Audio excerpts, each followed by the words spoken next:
কেউ যদি চায় যে আমাদের জীবনটা পরিবর্তন হোক, আল্লাহ রসুল মুখী হোক, কবর হাসর মুখী হোক, সর্বসাকুল্যে আমাদের জীবনে আমরা হেদায়ত পাই, কবরের মধ্যে শান্তি পাই, আখিরাতে আমার নবীর সুপারিশ পাই, এটাই তো আমাদের জীবনের উদ্দেশ্য। আপনি আমি সবাই মিলে আমরা যদি একটা জিনিস সেট করি, যদি চিন্তা করি আমার জীবনের উদ্দেশ্য, সবাইকে বলছি এখানে আমরা সহ, এটা চিন্তা করবেন। চিন্তার মাধ্যমে মানুষের ভিতরের দরজা জানালাগুলা খুলে যায়। দেখেন আমরা এখানে শুধু খেতে আসি না, সকালে উঠবো কাজ করব রাতে ঘুমাবো, সকালে উঠবো কাজ করব রাতে ঘুমাবো, আমি তো এটার জন্য আসি না।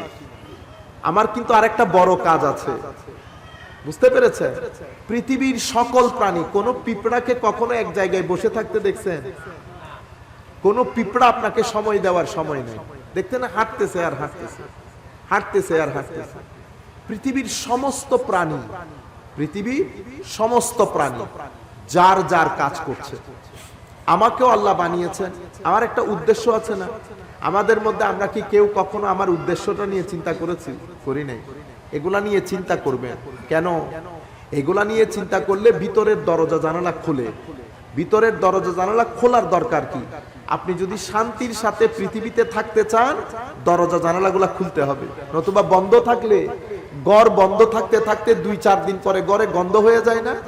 আমাদের তো এরকম হয়েছে, আমাদের রুহানি জগৎ গন্ধযুক্ত হয়ে গেছে, চিন্তা চেতনা ভুলে গেছে। আমাদেরকে আল্লাহ কেন বানালেন?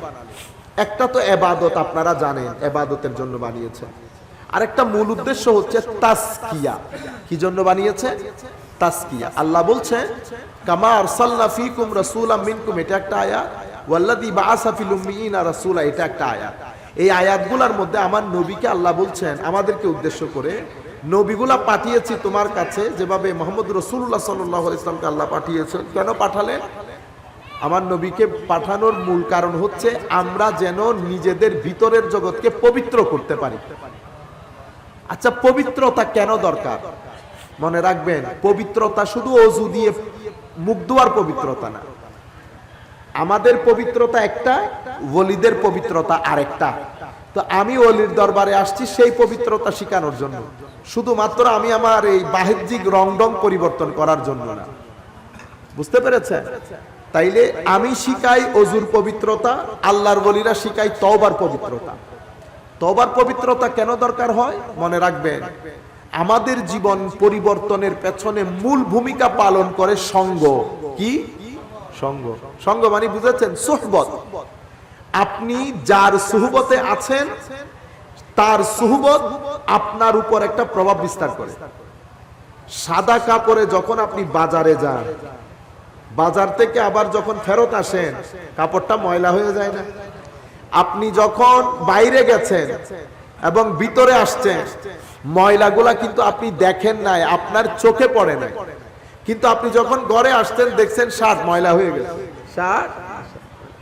শার্ট কি হয়ে গেছে? ময়লা। ময়লা পড়তে কিন্তু দেখা যায় না, ময়লা যখন হয়ে গেছে তখন দেখা গেছে। আচ্ছা, শার্ট যখন আপনার ঘরের আলমিরাতে ছিল তখন কি ময়লা পড়ছে? পড়ে নাই। কেন? চতুর্দিক থেকে বন্ধ ছিল। কিন্তু আপনি যখন বাইরে এসেছেন, বাইরের আবহাওয়ার সঙ্গে আসছেন। আপনি একই শার্ট যদি আমেরিকা ইংল্যান্ডে পরেন, 1 দিন 2 দিন 3 দিন 4 দিন 1 মাস 1.5 মাস, আপনার কাপড় কোনোদিন কালো হবে না। একটা গন্ধ হয়তো বের হইতে পারে, কিন্তু যদি আপনি পারফিউম ইউজ করেন, আতর ইউজ করেন, ওই গন্ধ বের হবে। এখন আমাদের দেশের সাদা শার্ট একদিনে ময়লা, ইংল্যান্ড আমেরিকাতে সাদা শার্ট পরলে ময়লা হয় না। কেন হয় না? আমাদের এখানে আবহাওয়ার মধ্যে ময়লা বেশি। সাদা শার্ট যখন ময়লার সঙ্গে আসে কি হয়ে যায়? ময়লা হয়ে যায়। এখন আমাদের ভিতরে আরেকটা সাদা শার্ট আছে, ওইটা কি? কলব বলে না? কলব। মওলা তুই রে তুই, আউয়াল ও আখির মওলা তুই রে তুই। এটা বলার পরে ভিতরে একটা টান দিছে না? যেটা টান খাইছেন ওইটারে কলব বলে। কি বলে? কলব।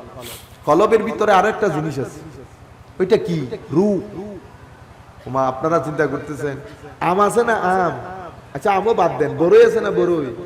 বড়ির একটা বাইরের অংশ আছে না? এটা আমাদের বাইরের অংশ। বড়ির একটা বিচি আছে না? ওইটা হইলো আমাদের কলব। বিচির ভিতরে কি আছে? মগজ। আমার চিটাঙ্গের ভাষায় কি বলি? মগজ। এটা আমরা খাই তো, দাঁত পর্যন্ত ফাটাই ফেলি না? তো মানব শরীরের মধ্যে একটা মগজ আছে, ওইটার নাম রূহ। ওইটার নাম কি? রূহ। বড়ইর গাছ যে উঠে, কোত্থেকে উঠে? ওই ভিতরের মগজ থেকে। দেখা যায় কয়টা জিনিসের ভিতরে দেখছেন? বাইরে বড়ইর অংশ, এরপরে বিচির অংশ, এরপরে মগজ, সবচেয়ে ছোট অংশ। কিন্তু এই যে আপনি বড় বড়ই গাছ দেখতেছেন, অসম্ভব মিষ্টি বড়ই, সমস্ত শক্তি কিসের মধ্যে? ওই মগজের মধ্যে। কিন্তু সামান্য মগজ না, সামান্য একেবারে। আপনি দাঁতের মধ্যে তো আসেও না, দাঁতের ফাঁকে ঢুকে যায়। জিনিস ছোট, কিন্তু পুরা বড়ই গাছের শান শৌকত, বুঝতে পেরেছেন? বড়ই টেস্ট সবকিছু ওই মগজের ভিতরে। আমাদের ভিতরে যে মগজ দিছে, সেই মগজের মধ্যে সব শক্তি। সেই মগজের শক্তি যদি কাজে লাগে তো আল্লাহর ওলি হয়ে যায়। সেই মগজের শক্তি রয়ে গেল শরীর, বড়ইটা খেয়ে ফেলি। আমাদের বড়ইও, এটা আমাদের বড়ই আর কি, এটা মাটির পরে কি করে ফেলবে? খেয়ে ফেলবে। কিন্তু বড়ইর ভিতরে বড়ইটা খেয়ে ফেলছে, যদি মগজ প্রপার হয় বড়ই গাছ উঠে। এ বড়ই গাছ উঠছে না? এটা কি মাজারকে কি বলে? বড়ই গাছ উঠছে আর কি। তো বড়ই গাছ এটা কেমনে উঠলো? ওই মগজের কারণে। আমার মধ্যে মগজ নাই, আমারটা বড়ই গাছ উঠে না। যেটার ভিতরে মগজ আছে ওইটার বড়ই গাছ উঠছে। এখন ওনার এটা বড়ই গাছ উঠলো কেমনে? উনি ওনার মগজকে যেখানে লাগাইছেন সেটা উর্বর ছিল। কি ছিল? উর্বর। আমাদেরটা উর্বর না। আমাদেরটা উর্বর না কেন? সঙ্গ বলেছি না, সঙ্গ। ওনার সঙ্গ কার সাথে ছিল? জি বলেন, উনি কার সঙ্গে ছিলেন? কার সুহবত? হ্যাঁ, আবার বলেন। হ্যাঁ, তো সোহবতের কারণে সঙ্গ দোষে কি বাসে? লোহা বাসে। উনারা আমাদেরকে শিখিয়েছেন, উনারা, বাপ বেটা তোমার ভিতরে একটা নাফস আছে। তোমার মা বাবা চিন্তা করে তুমি কোন বন্ধুর সাথে মিশতেছো, বন্ধু ভালো না খারাপ। তুমি ওই বন্ধুর দিকে তাকানোর আগে নিজের বন্ধুর দিকে তাকাও, এটা ভালো আছে। এই বন্ধু যদি ভালো না হয়, তাইলে তো আমি সর্বক্ষণ যে এই বন্ধুর সাথে থাকতেছেন এটাই নষ্ট।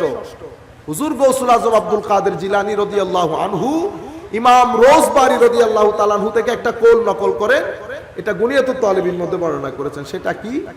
উনি এটাকে, আমি এমনিতে নরমালি বলে যাচ্ছি, অনেক লম্বা কথা, তো সাকমুত তাবিয়া বলেছেন। অর্থাৎ আমার ভিতরের যে অংশ, এটাকে যদি আমি ধুইতে না পারি, কি দিয়ে ধুবো? তাসাউফ, তরিকত, পীর, মুরিদি, তিনটা শব্দের মধ্যে ঘুরে। একটা শব্দের নাম তাসকিয়া, একটা শব্দের নাম তাসফিয়া, একটা শব্দের নাম তামির। আমরা সেগুলো একটু পরে আপনাদেরকে বুঝাই দিলে আমরা খুব সংক্ষিপ্ত সময়ে শেষ করে দেব। তাইলে প্রথমে আমাদের জীবনের উদ্দেশ্যটা কি? তাসকিয়া। উদ্দেশ্যটা কি? তাসকিয়া। তাসকিয়া কেন দরকার হয়? তাসকিয়া দরকার হয়, যদি তাসকিয়া না থাকে তো আমি আর প্রাণীর, অন্যান্য প্রাণী জগতের প্রাণীর সাথে কোনো পার্থক্য থাকে না। আমাকে আল্লাহ রাব্বুল আলামিন এত নবী রাসূল পাঠিয়ে আমার নবীকেও আল্লাহ 4টা প্রধান জিম্মাদারি দিয়েছেন। তোর মধ্যে একটা জিম্মাদারি হচ্ছে তাসকিয়া। একটা জিম্মাদারি কি? তাসকিয়া। প্রথম জিম্মাদারিকে বলে তেলাওয়াত। তিলাওয়াত কিসের? কোরআনের। তো কোরআনের তিলাওয়াত পরবর্তীতে যারা আমাদেরকে শিখিয়েছেন তাদেরকে আমরা কি বলি? কারি। কি বলি? কারি। আর তাসকিয়া আমাদেরকে যারা শিখিয়েছেন তাদেরকে কি বলি? ওলি, পীর, মুর্শিদ। মুর্শিদ যদি মুর্শিদ হয়, ডঙ্গালা না, প্রপার মুর্শিদ, যিনি তাসকিয়ার নিয়ম নীতি জানেন। বুঝতে পেরেছেন? আচ্ছা, এরপরে তালিম। নবীর একটা তাসকিয়া, একটা তালিম। তালিম যারা দেন তাদেরকে কি বলি? মুফতি বলি, মুহাদ্দিস বলি, মুফাসসির বলি, ব্যাকরণবিদ বলি। এরা উলামায়ে কেরাম। বুঝতে পেরেছেন? আপনারা কখনো তাসকিয়ার আলেমদের কথা বলতে গিয়ে তালিমের আলেমদেরকে ছোট করবেন না। সবাই মিলে আমার নবীর শরীয়তে ইসলামের পাহারাদার। কিদার? পাহারাদার। এরা আল্লাহর নবীর শরীয়তকে পাহারা দেয়, আল্লাহর নবীর দ্বীনকে পাহারা দেয়। ইন্না নাহনু নাযালনা যিকরা ওয়া ইন্না লাহু লাহাফিজুন। আমরা এই দিন তোমাদেরকে দিয়েছি, সংরক্ষণ করেছি, দিয়েছি, এটার সংরক্ষণ আমরা করব। আল্লাহ কি বলেছেন? আমরা করব। আমি করব বলেছে না, আমি বলেন নাই কেন আল্লাহ? শুধু আমি করব না তো, এখানে আমরার মধ্যে অনেকেই আছে। কে কে আছে? আমির ভান্ডারও আছে।